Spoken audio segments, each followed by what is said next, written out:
When you think of the prairies, you probably think of this. Driving around Saskatchewan, these rural skyscrapers pinpoint towns from kilometers away. And to these towns and these villages, the elevators are as much a part of the community as the families that live there. But the truth is, we're seeing a lot more of this. Wooden grain elevators, once necessary to store and prepare grain, are now becoming a burden to farmers. Across the prairies, they're being toppled, removed, lost to fires. But what if there's something more we could do with them? I just have a passion to see all this wood reused, repurposed. I spent some time with one Saskatchewan company that has found a use for the wood these elevators are made of. They're using heritage buildings to solve modern-day problems, turning them into eco-friendly housing.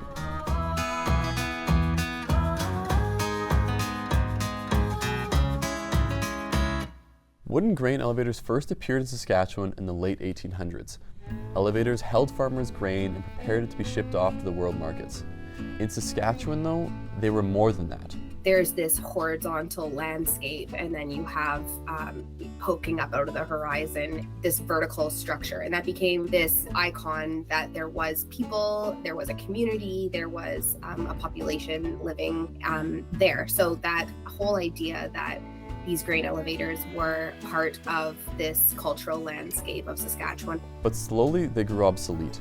Farmers shifted from wood to concrete and then to steel, and these iconic wooden elevators fell into disrepair.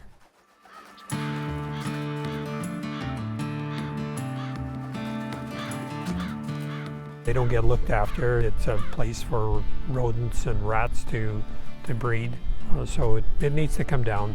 I mean, they're rotting. Between things like leasing and maintenance, it can cost thousands of dollars each year just to keep these elevators standing. And demolition costs much, much more. No use to me, and you can't give it to the town because you're not doing them a favor, because somebody has to knock it down 20 years or 30 years from now. And it's $100,000+ now to knock it down. 20 years from now it'll be $200 or $300. These towers can stand more than 30 meters tall. Standing beside it, they're huge. The one I visited was rickety, old, and smelled like a basement with a rodent problem. But despite their age, the wood inside these grain elevators is valuable. They are built with old growth timber, which is said to be stronger and more durable because of how dense it is. So now how do you get the wood from these elevators into the hands of builders? That's where companies like ABMT Wood Solutions comes in. Owners are paying tens of thousands of dollars to take those elevators apart, and then ABMT is salvaging it, selling it, and giving a percentage of the sales back to the owners. Taking down these towers is a big job. They start by removing the exterior cladding, whether it's wood or metal, and then they gut the insides of things like electrical wires, cleaning equipment, anything that's not the base wooden structure. The first elevators they're working on, they're dismantling the wooden structure itself in small sections. But for future projects, they're hoping to use industrial machines they've developed themselves to speed up that process. All of the wood that was stripped off of those elevators will be brought to a yard, processed, and then transformed into a variety of things.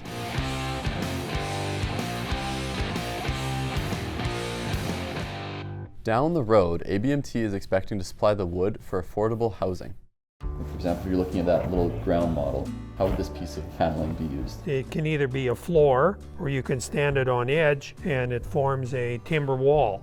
We've sold wood like that has become a mezzanine floor and a dance floor.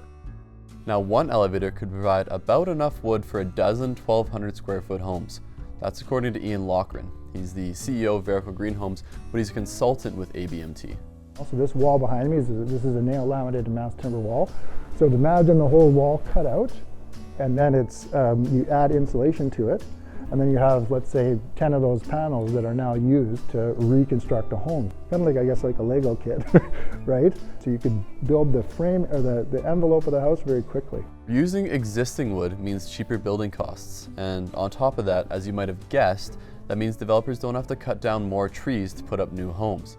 And that means less logging and less CO2 from burning down these massive wooden structures.